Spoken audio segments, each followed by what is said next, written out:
I forgot to record this part when I started, but this is the tier list I've been using that I made myself to do the MK Arenas roster duster. This is a multi-parter. This is part 2. Part 1 covered MK 1 through 4, no, Deadly Alliance, so the entire classic era plus Deadly Alliance. MK4 is not part of the 3D era, shut up. And this one will be covering Deception, Armageddon, and MK vs DC Universe. Part 3 will then be the NetherRealm era. I forgot to record this intro, which I think I should make sure that people coming into this one know for sure, yes, this is the second part. The actual first part already exists. Go check that out. I've been recording for like an hour again, so I'm just going to move on to the past me from about an hour ago. Take it away, me. So I'm back for the second recording session of this. Hopefully it won't take fucking forever to do. We're moving on to Deception. And the first one is the Beta Lure. Now this was kind of the big one they were showing off. Like one of the cinematic trailers, the one more extensive of the two, was set here, the one where Baraka fights Melina. And that's a really cool one. And it's kind of based on the event of Baraka's ending in the game, where he kills Melina. That may have even happened, we don't know. Probably not though. But yeah, so we actually get a weapon here, we get a second tier for the arena, and we also have this glass beetle thing that you can smash your opponent through, all of which is shown off in the trailer. And that's what the best pre-rendered cinematic trailers do, is they'll showcase new mechanics to give players an idea of what to expect, even without actually showing gameplay. Like the Assassin's Creed ones are actually quite good at that. And so it's a cool arena. Unfortunately, there are no... It's mentioned in... No, that's it. It was Melina's ending where it happens. And she kills a Tarkatan who she thinks is Baraka by feeding him to the bugs. The beetles are in the arena, but they don't actually do anything like that in the actual game, which is unfortunate. They really should. That could have been a cool death trap, or if they brought the stage back, a stage fatality.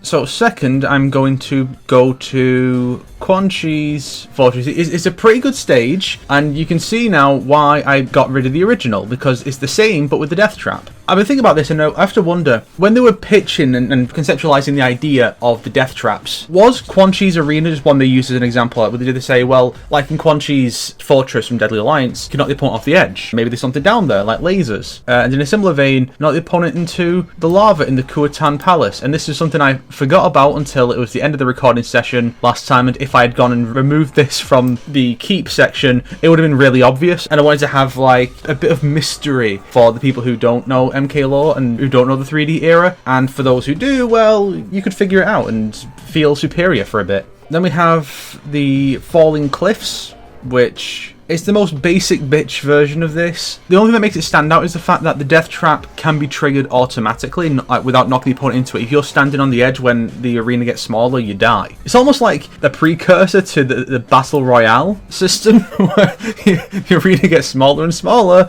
You're going to die if you're outside of the area. Aside from that, it's not really that interesting. And, you know, it's not that great visually. I think it's meant to be in the same area as this one. The one was like a little village built into the side of a mountain, which I actually used in one of my MK Chronicles stories, one of the few very specific locations from an MK game that I've depicted there, and this is one of them, but it's not that great. I barely remember what it actually plays like. I think you start near the statue and then fall down. I don't really remember. Then we can go with... Okay, this one has like 3 different death traps. You can knock the opponent into this thing. If you go from the first tier to the lower tier, there are 2 different death traps there, I think. And it also has one of the best music tracks in the series. I adore it. I actually used it as the theme for the first episode of MK Shorts, and then forgot to use the intro in the second one. And I was utterly confused as to how both episodes could be the same length, but have such drastically different pacing. It's like, oh, it's because I forgot to put in the 10-second intro. That's why.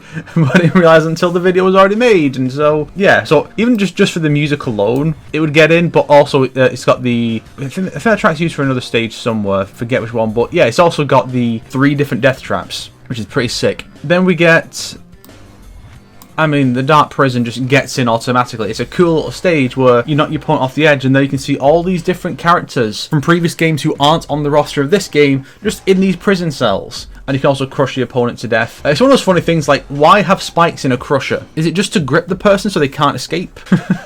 or is it to give them hope of a slightly quicker death by impaling their skull? I don't know, but yeah, it's a really cool stage. I wish we could do more stuff like that, just having characters in the background, not just like a couple of characters fighting on the pit. Like, do something a bit more unique with it. Have someone a lot closer and a bunch. Well, we did have that actually in MK9 with Khan's Arena, where we had a few characters from the 3D era just using their old models, being chained up. But we haven't really had something of this scale since, and it's a shame. I mean, have we never had a version of the courtyard where all the monks are just a bunch of other characters just watching the tournament? Like, imagine a version of the courtyard where, say, it's Liu Kang versus Johnny Cage, and there's Sonya, Kano, Scorpion, Sub-Zero, maybe Raiden, just sat there with the monks watching. That would be so cool. Next we have, I'm going to go with this one, which is this fire. It's one of the least memorable stages because it's one I can't even really properly envision in my head, and I can't recall its name. I feel like it's one of the stages that came up the least when doing an arcade run. I recall very little of what happens here, other than the fact there is fire, I guess. I think that there is fire in the actual stage, or it might just be for the render, but I have no idea. The Nexus is a very basic bitch arena. It's cool you can knock your opponent off into the distance and they just fly away, but it's kind of weird because it's supposed to be the spot where all the portals are.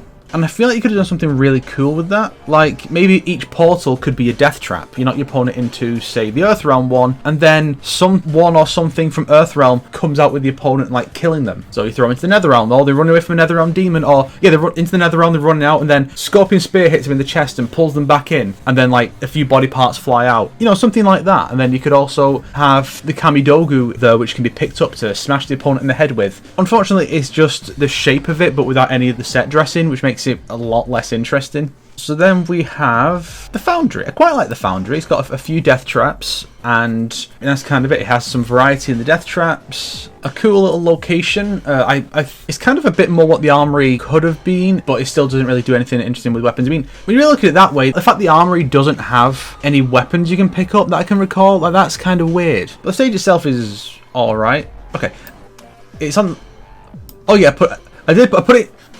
I thought I'd put it in Keep and then change my mind to I'm going to put it in TBA. Then I realised I'd already put it in TBA, so I guess my hand knew what was up. Good job, buddy. And now we will move on to the pit. Now, I really like this take on the pit, where you're on this square platform, and the fact the original bridge is over there, or at least close enough, it really does imply that basically where you're facing in MK1 during the pit fight, if you turn around, like face the other direction, you'd see this right there. And that was really cool. Like, it's a really cool little idea. And in fact, someone even ported this map, or at least remade it, in Blade and Sorcery, the VR game. You start off on the bridge, they can move over to the platform and fight enemies there. And it's really cool, but like the person never went back and updated it for like either the 2 or 3 most recent updates, so it just doesn't work anymore, and the game refuses to load if you try and put it in.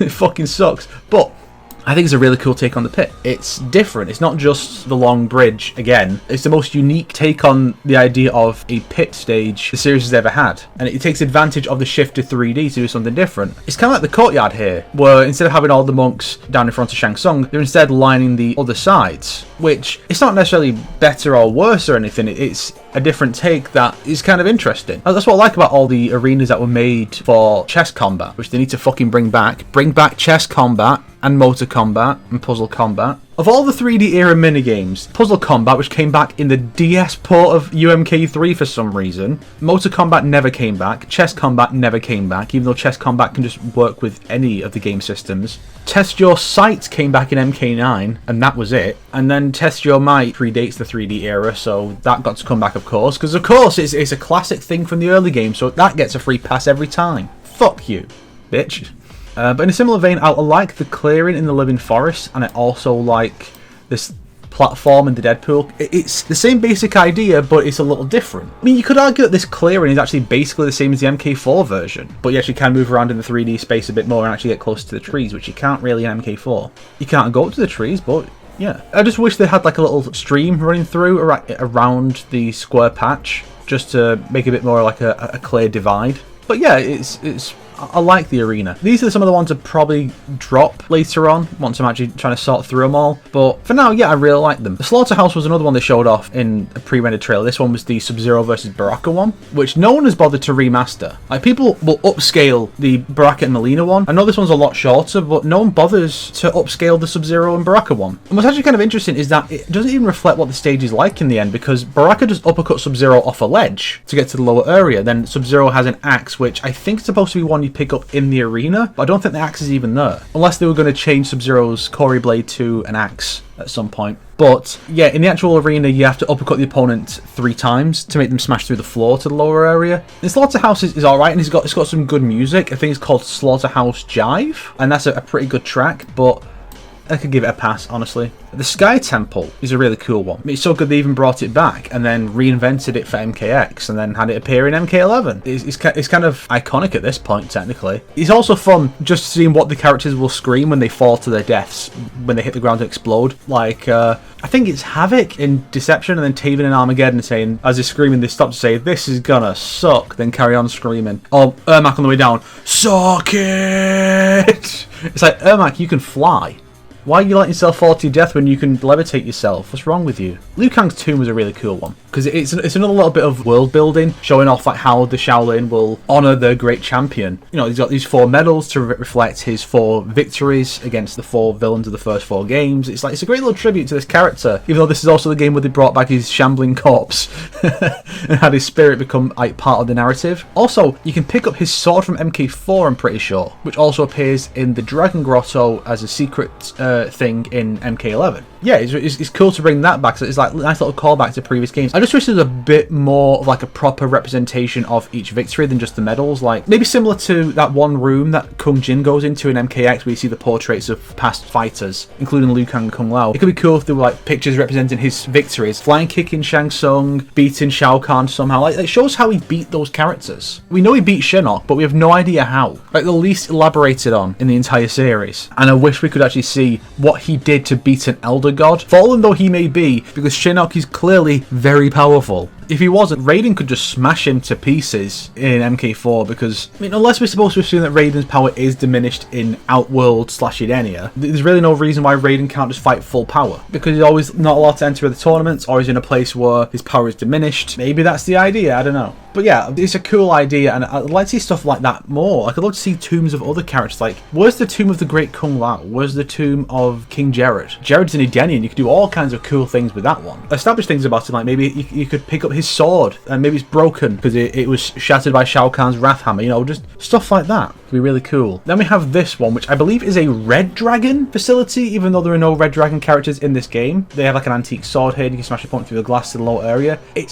It's very much just alright. It's just not anything special. The most notable thing about it is that's where Liu Kang and Ermac free the mind-controlled heroes during the story. That's the most significant thing about this one arena. The Dragon King's throne room is mainly just there to have the spike so Onaga can knock you into it, and you can smash the Kamidogu to hurt him, which is a cool little gameplay thing. It's cool that 3D positioning has a specific gameplay function in this stage to give you an edge against Onaga. That's really cool, but this design itself is just kind of okay. I wish there was a bit more of a focus on the idea of this being the throne room of either Shao Kahn or Sindel that he has taken over, so you could see the remnants of what it was. Unfortunately, it's just Onaga, and that's kind of it. It's alright. The Nethership interior with the swinging bodies, it's alright. I just think it's not as good as the original Nethership. I think it would have been cooler if the original Nethership exterior was part of the stage 2. At least when they brought the Nethership interior back for Armageddon, I wish they'd made it that you could go from the exterior to the interior either by smashing your opponent through a door so they fall inside, or by uppercutting them against the ground a bunch of times. Oh yeah, the portal is another one of those that they brought back for chess combat. Yeah, the portal's another one they brought back for chess combat, and it's a little more different because you actually see more of the actual structure. This is another one of those zoom out to give a greater idea of the scope of things, and that's really cool. I want to see that kind of thing in more games. It's weird how they didn't take more inspiration from that when they were making the Shaolin Monks version, because the Shaolin Monks version is very different. It has the same basic aesthetic, but it doesn't have these buildings and stuff. It's more cliffs, as if it's like an undeveloped version of it, which could be an interesting take. The idea that the portal in Shaolin Monks, by the time of MK2, no one settled there, but then maybe the Shadow Priest went into exile there and set up buildings because Shao Kahn was defeated, and so they all had to flee. That could be interesting. Now, Yin Yang Island is kind of cool. I like that there's a death trap exclusively during the night portion. So basically, daytime version is a lot more calm, and the nighttime version, everything turns evil, and now there's a death trap. So if you want to use the death trap, you have to wait until during that. I just wish that there was a way it could be like the way you see it in the render, where it's part day, part night. Like if the sun would actually move over and it would like shift, like part of the arena is good, and then like the sun moves and it actually like would go cycle periodically. So you could actually have one person standing in the night area, one in the day area. It has potential, but I think in its original form, obviously it probably would have been technical limitations. I wonder if they actually planned it to be something like this, but they couldn't. Or maybe they just planned it to be around the idea of you can only use the death trap at certain times, which is something they should have done more of. I think they should have done more of the whole death trap that isn't always active, or one you have to activate yourself with 3D movements. But the stage is okay, it's fine, it's whatever. I think it has potential to be brought back and do more with it. So then we have Armageddon. Now, a lot of these are made for Conquest mode. So quite a lot of these are kind of built the same way that the arenas for chess combat are. Not exactly like definitive squares, or quite a lot of them are. I mean, the only actual arenas you get to play in are this one, which I think is a new take on the Armory. And then you have like the final boss arena and the Edenian ruins, and that's it. Unlike Deception's Conquest mode, though, these ones are actual arenas you can use in normal gameplay, which is a shame Deceptions weren't like that, because the Deception included an actual stage set in Edenia and one set in Chaos Realm. They weren't anything special, but they did in fact exist. Unfortunately, we don't get that anymore. We have a new take on the Bell Tower, multiple tiers. You can knock the opponent into the bell. I think there's a death trap, but I don't quite recall.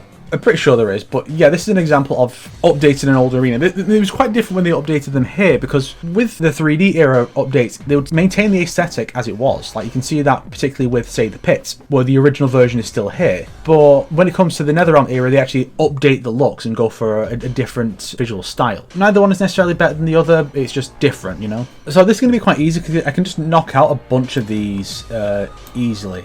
Like here, the ruins of the Botan jungle. The exterior of the temple of, I think it's the temple for Argus, and then you have the interior of the Link Way, and then you have, I quite like this one actually, the one that's like on the way to the Link Way Palace. It's pretty good. On the interior is a bit more bland, so a lot of these can just be like thrown out. Maybe, because actually now looking at them, there are quite a few good ones. I like the implications of Reptile's Lair with the big eggs. I don't think it's ever specified if those are saurian eggs, like if Reptile's found some saurians and has recovered them, or if they're supposed to be like dragon eggs, because they're about the same size as the Great Dragon. So who really knows? I will say the top of the pyramid is pretty cool. It's just, unfortunately, we don't get anything special. Like, we don't get a glimpse of other fighters in the background. Like, maybe every so often you can see a fighter getting to the top of the steps, then another one like drags them back down, or something like that. We don't get a view of the fight, and we can't knock the opponent down the steps. So it's a bit bland. I'd love to see it brought back and try something new with it, but as it currently stands, it's nothing special. The redone version of the tower is nothing special. The main thing is that you can knock the opponent off and throw them into a vortex into nothingness, but it's kind of bland as an actual arena. So then we have this one, which I think is about the Tekkunin warship. It's not that good, especially when we have this prison, which is like an updated version of the MK4 prison, basically, but now it's Tekkunin. And so because we have that, I guess I can just throw this prison aside. I think both have a fan you could throw your opponent into. It's just that in the Tekkunin warship, they don't die from it. They get sucked into a vent and blasted back out, whereas in MK4, it's a stage fatality, so they die. I don't even remember this one with this big fiery mouth, so I guess I have to axe that. We have one set in the Netherrealm with a multi-tiers. You can knock the opponent off a cliff into another one, which I think they basically just repurposed for MK vs DCU. The Soul Chamber, it's like the MK4 one, just closer in aesthetic to the one from MK3, so it is a bit too far back. There's stuff you can interact with in there, but there's nothing particularly special. It's just fine, you know? The lumber mill's actually alright, where it's got the big spinner thing that you can throw your opponent into. It's one of those arenas because basically Armageddon has 3 kinds of arenas. There's the ones that are just redone versions of older stages, because this is another Everyone is Here game, so you can get away with that. Plus the fact that the actual plot of the game mainly just takes place in like one location, and there's only like 3 arenas that tie into that. So yeah, so it's like that's the other type of arena. Then you have the ones that are just a new thing that they made up for the game, and it's hard to place place in the MK universe. I think it's an Earthrealm location, even though the game takes place in Edenia. It's a missed opportunity there. Like, why can't we see more Edenian locations when the game is set in Edenia? Every brand new one should be set in Edenia. Like the Spire, there's no reason it has to be an Outworld one. This one is just throwing the opponent downstairs, basically. Because that was like the new thing they added for the stage interactions, is now there are certain locations where you can knock the opponent downstairs, like in Dead or Alive, instead of just off a platform and that's it. It's alright. It's fine. It's just not really anything spectacular. I like this Khan's Arena where there's all sorts of death traps. It's one of the best updates the 3D era ever did, where there's just a bunch of death traps. It's like 4, and you can also use Khan's Wrathhammer, I think. I'm pretty sure that is the case. Oh yeah, actually, mentioning hammers, it was cool that the Sky Temple actually has Raiden's big Warhammer that he only had in MK4. For some reason, they didn't give him his lightning stuff that he's normally seen with. They gave him a big hammer. I don't think it was supposed to be like a thing he claimed from Shao Kahn. I think it was just because he's a thunder god. If he's going to have a weapon, a big hammer like Mjolnir makes sense. But then he didn't have it in the 3D era, so they just put it there, which was a cool compromise. I quite like that. So this is a really cool update of a classic arena. It's less of a one-on-one fighting arena for Khan's entertainment. Like the environment looks more like it's general gladiatorial games that could have like a bunch of people in there. It's the kind of thing that would have been really good actually for Shaolin monks. Like you imagine that you get to Khan, instead of doing the big boss rush straight away, you instead have to fight a bunch of minions. Just like he just 6 Tarkatans and guards on you, and then maybe he gives you challenges and says, "You want to fight me? Well, entertain me." And so Kung Lao's like, "Let's throw these guys into the acid and the spikes and stuff." And Liu Kang's like, "Yeah, we're Shaolin monks. That's what Shaolin monks do, right? That makes sense." Yes, that's a really cool setup. I'd love to see that brought back, especially in an action game. Like if they ever do another action or adventure game or a mode like that, I want to see this particular arena brought back for that. Then we have this one, which is just the control room of the Red Dragon base, where the Red Dragon that the clan is named after is imprisoned. It's one of the most significant ones, but as an actual arena, there's nothing particularly special about it other than him. Like if you could at least breathe fire on people, that would be cool, but nah. Goro's Lair. Now this is another one I'm going to keep and axe a previous version, because it is basically the MK4 version, just you can knock the opponent into another identical area. Yeah, you can knock them through the archways and the grating. I think the grating was an addition from Shaolin monks to keep the Oni out, and then it made its way into Armageddon. That's kind of thing is like the difference between Deception and Armageddon, because Shaolin monks came right in between those, so you can see Shaolin monks' influence in Armageddon in various places, not just Kung Lao's ending where it talks about a rivalry that only existed in Shaolin monks, because it's basically the same. It's just that it has better lighting, this version. Like it's better lighting and design. Of course it does, right? This one was made in 1997. This one's in fucking 2005. No, 8-year difference. It had better look better, you know? Basic Bitch Arena. See, I think this is actually the balcony where you fight Goro in the campaign. But again, it's like the balcony overlooking Khan's army, but you can't see Khan's army. I don't think you can even knock the opponent off the edge because it's a conquest stage. Like the only time you can actually use stage interactions in conquest mode is when you fight Melina in this one, this take on the armory, where you can actually knock onto the conveyor belt to get crushed by the roller, and then it'll just be like, "Oh, Melina was defeated and scampered off." And it's like, what are you fucking talking about? For that amusing little bit alone, it gets to stay. But it is a tentative one, it might go later. The Edenian Ruins is another one that's alright. I just wish there's a bit more you could do with it. But it is designed primarily for conquest mode. It is a core stage in the game, but there's not really anything special about the arena. It's just some Edenian Ruins. It's nice to have an Edenian stage, but okay, I put it in TBA just because it is an Edenian stage, so maybe it should get a bit of a free pass and be allowed to come back and be expanded upon. Netherrealm Cliffs, again. Did they really put 2 of those? I don't think you can knock the point off this one, because I think there's a conquest one, so I don't think you can knock them off, but, you know, it's a bit samey. I mean, you can disable stage interactions, so they could have just done that for conquest. Just use this map and turn off stage interactions for the part of the story where you fight there, and make something different for this one.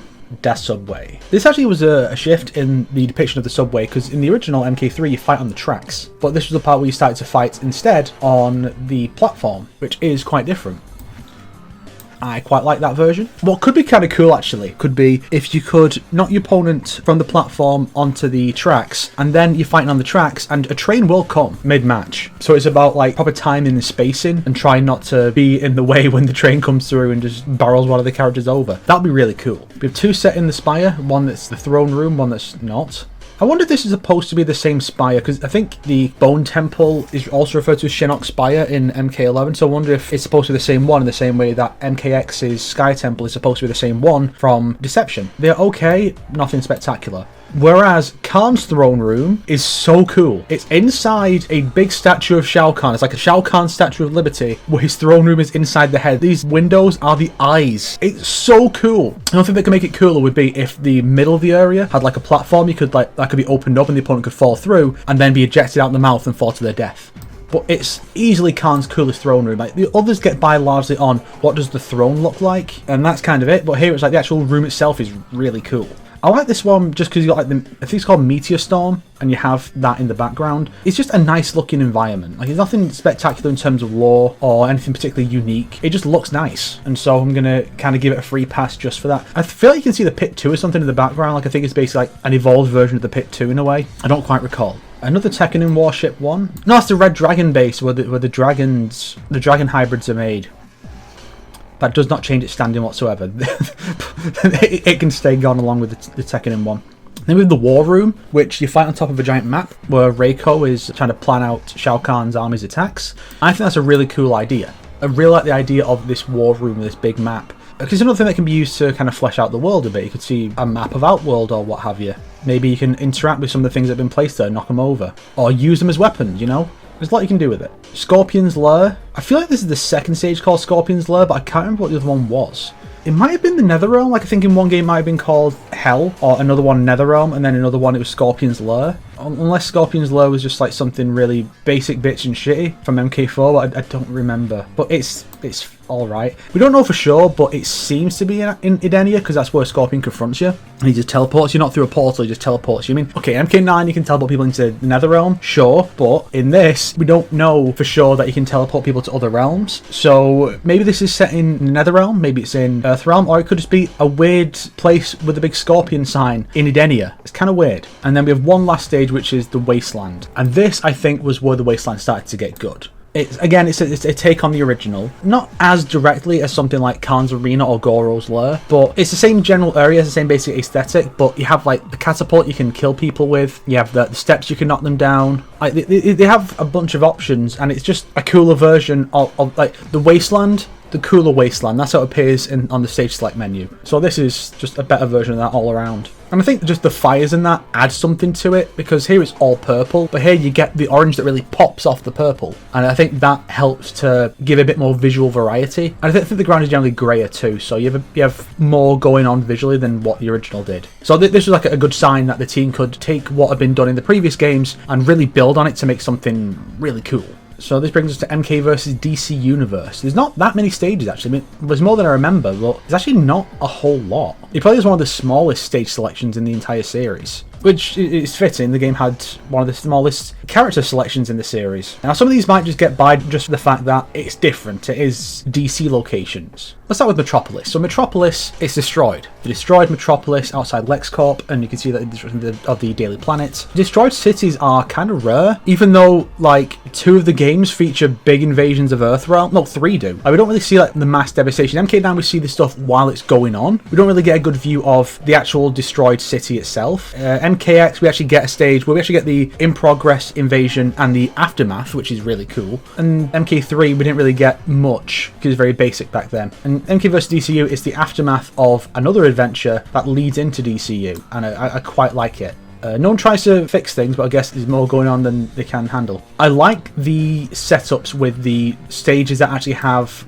elements of multiple, and I wish they did more of that. So we have Apocalypse. Oh no, that's the Apocalypse stage. This is the throne room of Darkseid and Shao Kahn merged together. I guess that's a symbol of Darkseid, I'm not quite sure, but you have that opposite the Mortal Kombat logo. It works as kind of like a yin-yang type thing. That's a really cool little idea. And you have that split down the middle, because that's where you fight Dark Khan. And then you use it for like some cool visual stuff, like Raiden and Superman on opposite sides of the glowy line. It's a really cool one. And I wish it's something that they did actually with MVC Infinite, where every stage was an amalgamation of a Marvel and a Capcom location. I wish more crossover fighters would do that. Only the one I can think of that does it is PlayStation All-Stars, where it's you start in one location and then elements of another start coming in, like here's the Patapon stage, and then Metal Gear Raid comes in because fucking someone Zandatsu's the background out.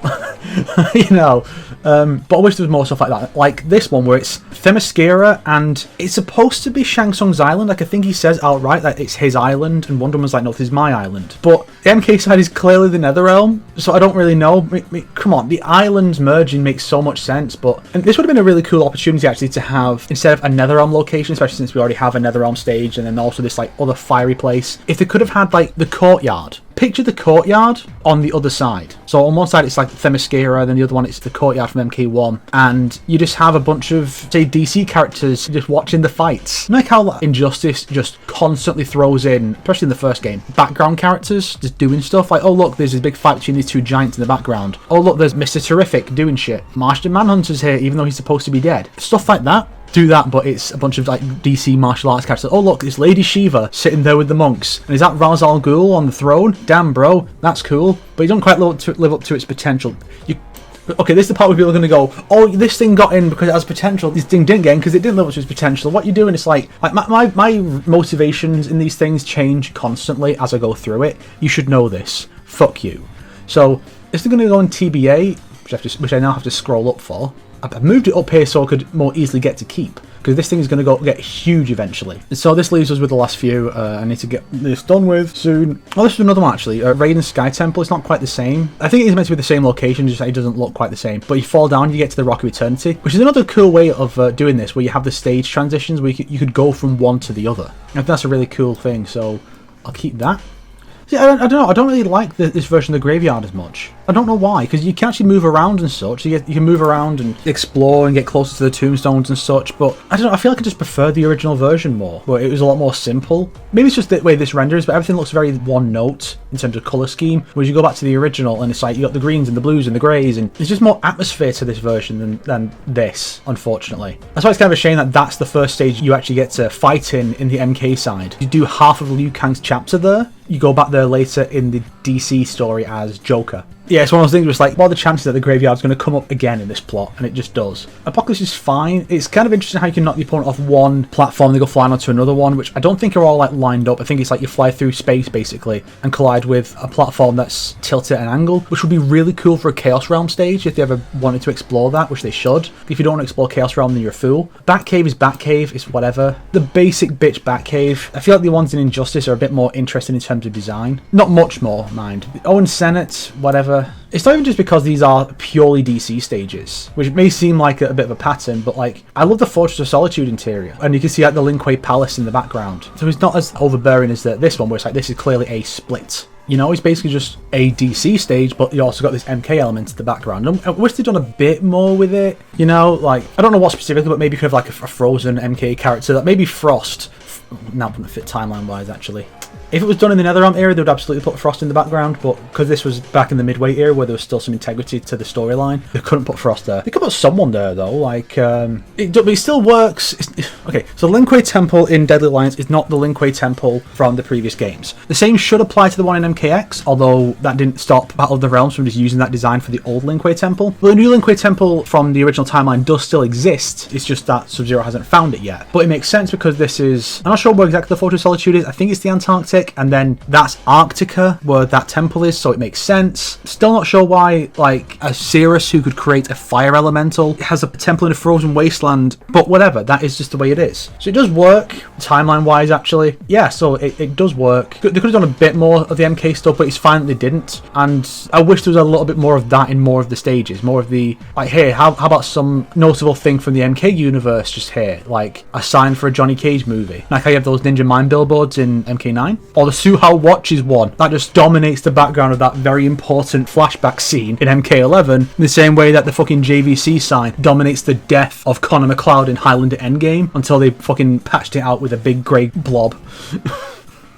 How am I constantly able to compare MK11 to the bad Highlander sequels? What is this? So this leaves us with a few more. We've got the Wuxi Academy. It's just the same, but I feel like the coloration is more bland. It very much feels like a creation of its time. You know, this was the generation, Xbox 360, 2008, when everything was going grey and brown. It does fit that generation, but it's just not as good as the original take from Deadly Alliance, wherever that is, here. Even though it is still like beige and stuff, it's very vibrant, but here it's just bland. I think it's mainly down to the lighting, but yeah, it's not nearly as good as the original version. Hell, like I said, it's basically the same as this one from Armageddon. It's fine. It's just, there are plenty of hell stages. It's weird. Like, we have all these Netherrealm stages that are all the same idea. Here's a place with lots of lava and fire, and like we don't get to go to realms that actually have more variety in them. It's fucking bullshit. So Gotham, this one was basically just recreated to an extent for Injustice 1, because you have the rooftop part, but then you also have down on the ground, and you can switch between them. Only Injustice lets you go back up, whereas this game doesn't. At least I think it lets you go back up. Yes, it does. You throw your opponent into a dumpster and it explodes or whatever the fuck. You know, this version's alright. It's very basic. I think all the DC locations in this game have less personality than they do in Injustice, which could be because Injustice came later, so they're like, well, we want to improve on what we did last time, or it could be because they had more of like a specific idea, or maybe it's just because it being a general DC crossover, not like a specific DC universe they were creating, they perhaps wanted to go for more of a classic style. I mean, look at the designs. Like, the characters are all the classic looks, with a few tweaks here and there. I spent so many years thinking the Flash always had yellow gloves. But no, it's because he has them in MK vs DC Universe. But normally he doesn't have yellow gloves, it's just the boots and a few bits of yellow on his costume. That fucked me up for years. But aside from stuff like that, the character designs are all very classic, and the same applies to the locations. Then Injustice came along and had a bit more of a unique style to it, to an extent, but unfortunately it just wasn't that good for the character designs, but for the actual locations, yeah, it was an improvement.